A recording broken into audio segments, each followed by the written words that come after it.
breaking news, you might say heartbreaking news. A heartbreaking day in Florida, and sadly an all too familiar one. 17 people are now confirmed dead. We know at least 3 people still in critical condition after police say that a shooter, believed to be just 19 years old, opened fire at his former high school.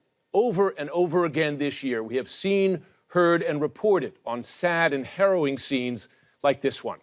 How many depends on how you define a school shooting. This is the 4th shooting at a middle or high school just this year, in 2018. You see chaos, terrified students, their hands on their heads, running to safety, frightened parents rushing to the school, waiting for word on their children. Are they dead or alive? And watching, as you see here, heavily armed SWAT teams, armored vehicles surrounding Marjorie Stoneman Douglas High School in Parkland, Florida. According to students, it was about 2:30 in the afternoon, just 10 minutes before the end of the school day, when the fire alarm went off. And that, they say, is when the gunman began shooting. I heard screaming. I heard about 5, 6 gunshots. We thought they were firecrackers because it sounded like them. We weren't sure what was used. And we heard the police yelling. We heard banging on the doors. It's insane. It's unnecessary. There's no words to describe how I feel right now. Like I was shaking. I was panicking. It was just all out panic at the school. Panic. The school was quickly put on lockdown. This picture from a student huddled on the floor after hearing shot after shot. Police say the shots fired from both inside and outside the school. The victims, both students and adults. Many students hiding in their classrooms and closets for more than an hour until authorities were able to track the gunman down. Law enforcement sources tell CNN the man that you see here is the suspected shooter, handcuffed in police custody. His name, Nicholas Cruz. We are told that he was taken without incident at the high school. President Trump tweeting shortly after, quote, "My prayers and condolences to the families and the victims of the terrible Florida shooting.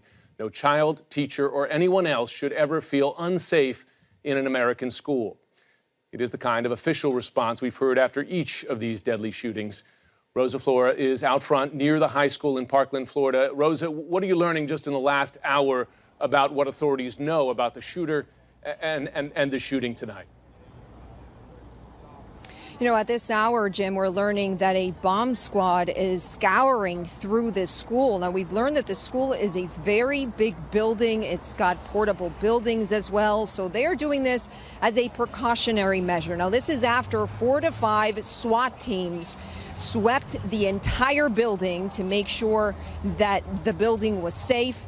The bomb squad now inside, and we're told that once that happens, then the medical examiner will get access and law enforcement will begin to process the scene. But we are learning a few more details about the shooting from the sheriff from Broward County. He says that the shooting actually started outside the building, that the shooter moved inside, leaving behind a deadly trail. We know that 17 people are dead, 12 people dead inside. And as you mentioned earlier, the intense moments where students were trying to communicate with their parents and parents were trying to do the same, and administrators and teachers were trying to keep calm and peace inside that building so that students could be safe. The dramatic moments, of course, were exchanged through text messages with parents, as parents didn't want to call students because they were afraid and they wanted to make sure that they could communicate with them in a safely manner. Again, at this hour, investigators here telling us that this scene will be processed. It will take time, Jim. As you know, it's painstaking and, of course, extremely graphic and painful for those investigators that will have to go through that school room by room as the deadly trail from this suspect was left behind. And for the parents, because certainly there are parents tonight who are getting word that their children did not survive this. That was Rosa Flores live there at the scene of the shooting. The alleged gunman, now identified by police as Nicholas Cruz. He's now in police custody. Shimon Prokopez is working his law enforcement sources. Shimon, what do we know about this suspect? Because there is some word there were warnings about him prior to this shooting.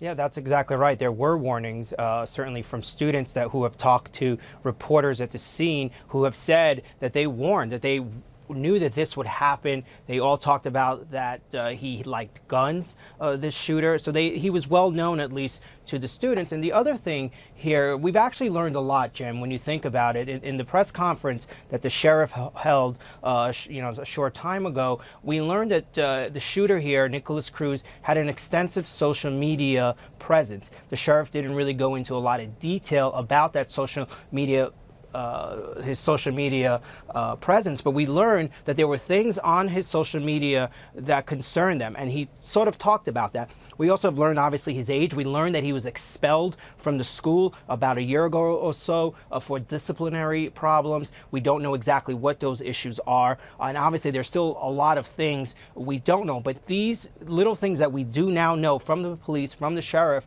are going to be key in this investigation, and it's going to play an important part, and also has given us kind of a window into perhaps what was going on with this young man who seemingly, by all accounts, was known by two students at the school.